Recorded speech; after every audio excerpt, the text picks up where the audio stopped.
We're going to light over on that Class A side first. And get that fire going, just jump over. 50 wax paper cups, 50 paper napkins.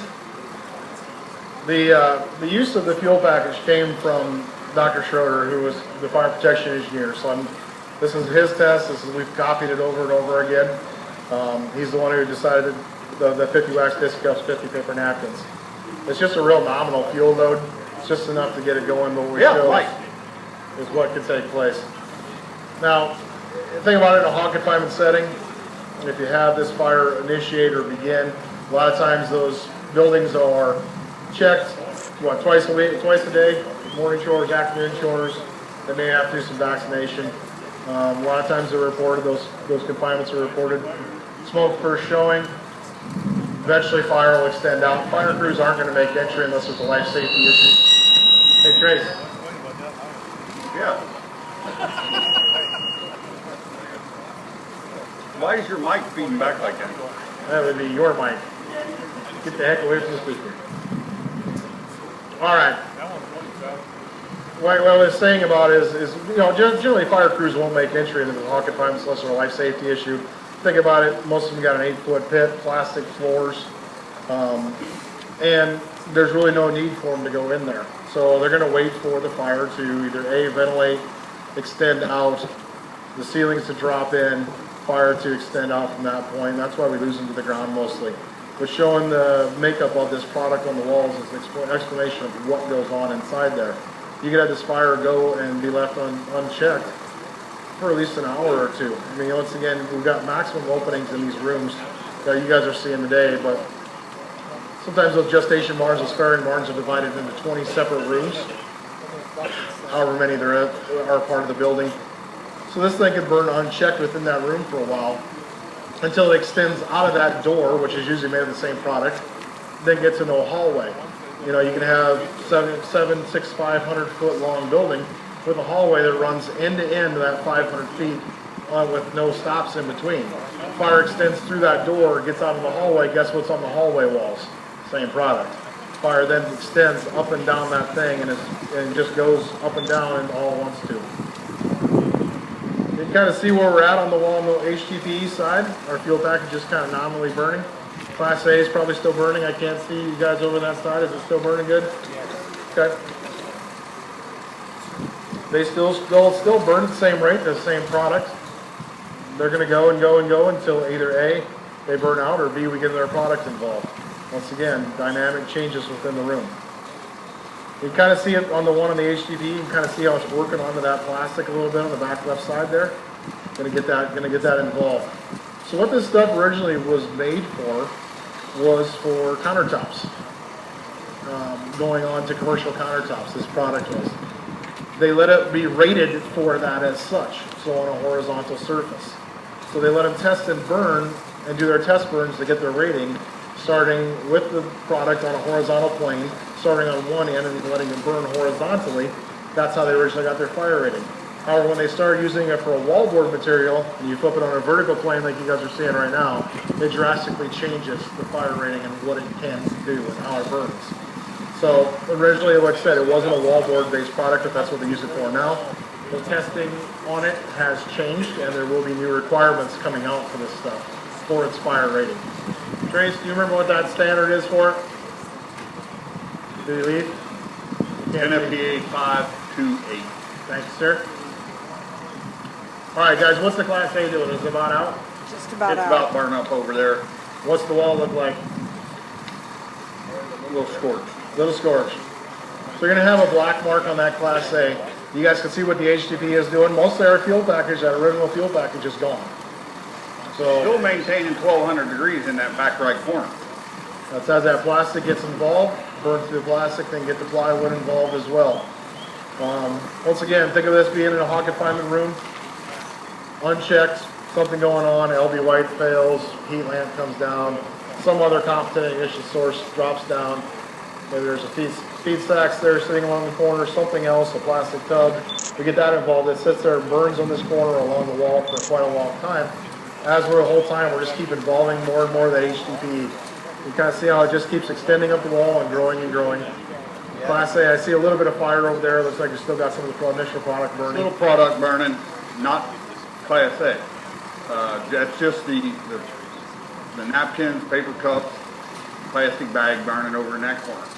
You can see both burns at the same time, and please feel free to move around to see these.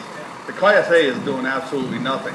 We've got 1,250 to 1,300 degrees of temperature in that back right corner.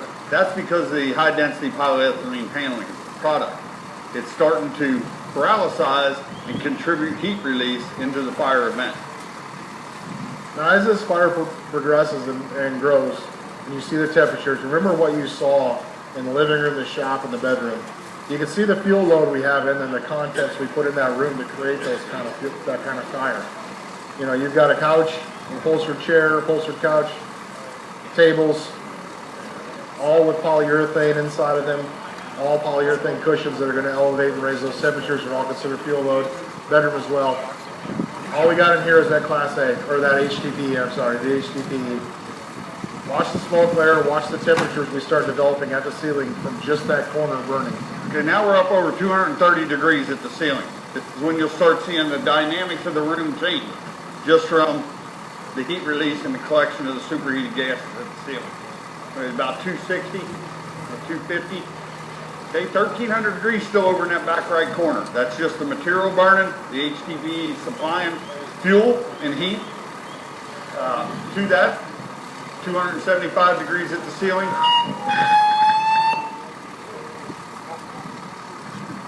It only likes that one spot right there. Is our floor thermocouple burnt through? Floor thermocouple where you're having a failure issue. It is not 400 degrees at the floor, so ignore that one. Yeah, that may straighten itself out in the burn. These thermocouplers, if they do fail, they'll start reading off a little bit high. I would say that's extremely high right now, because I believe any one of us could walk in there and put that fire out right now. Correct. You can see the temperature of the ceiling is fluctuating. You're still really just contained to that corner. Starting to develop a smoke layer that you can see underneath. Watch as that smoke layer continues to grow as we continue to involve more and more of this product. Once that smoke layer ignites, we'll dramatically change the dynamic within the room. That's what we're always talking about, is what dynamics change. What else are we going to involve within the room? In this case, that's all there is to involve, is the product on the wall and the smoke layer itself. 480 degrees at the ceiling, 1,400 degrees in that back right corner. That back left corner is just sitting there. Looks like a Zach fire. Slow. Slow and low. Low flame, low slow motion. Really good smoke layer developing. But here's the problem with this stuff is the question we usually get is, how can I tell if it's HDPE or Class A or Class C FRP? And the answer is you really can't. The only time you can tell is when it's been installed. There's stickers on the back or stickers actually applied to the wall surface themselves. But in order to, like, say you want to go in and do an underwriting on a honkathon, you want to say, okay, do I have HDPE in here or not? Unless the original person knows what they put in there, they don't know for sure. But I can tell you the cost difference between those sheets up there is about $30 a sheet. So it's going to probably be HDPE or Class C FRP, based on the product and what the building manufacturers are using. Look at the smoke layer we're developing. You can see the same kind of smoke, that black, nasty smoke that we developed in all the other structures and all the other rooms we built, with the amount of contents that took. They were starting to run some of the product down the wall. Watch the Class A as this fire progresses. We're going to ignite that smoke layer. Looks like we're starting to pretty quick here. On the right side, it'll move over to the left side. Just watch that black layer, especially you guys sitting down in the front. You can see that up in there a little bit in that 2 foot of head space where we're containing that superheated gases. See it light, and it just looks like fingers of flame dancing through the smoke. That's just burning up, and it's not in its right air fuel mixture to ignite off yet. It has a little bit on the right side, and that's coming off that HDPE. Look at that. That's dancing fire. Look at it running down the back, but you see on the left-hand side, that's the Class A. It's not doing anything. 1,500 degrees at the ceiling. We're going to get floor to ceiling involvement here fairly soon. Look at the product on the right-hand corner. On the left corner, that is also HDPE. I only put 2 sheets of Class A in there. Like I said, it's $30 a sheet, and they will only let me spend so much money on at one given time. There he goes. Just that product, ladies and gentlemen. That's all we had in there. Put on the ceiling, OSB on the floor. Feel that heat. 1,500 degrees. I don't know what we spiked at initially. 10-minute time frame. Okay, now look at that back right corner, 800 degrees. Ceiling's at 1,600 degrees, floor's at 1,200 degrees. Full roller room involvement just from HDPE product. Compress it, guys. Go ahead and take it down, guys. The reason we like to show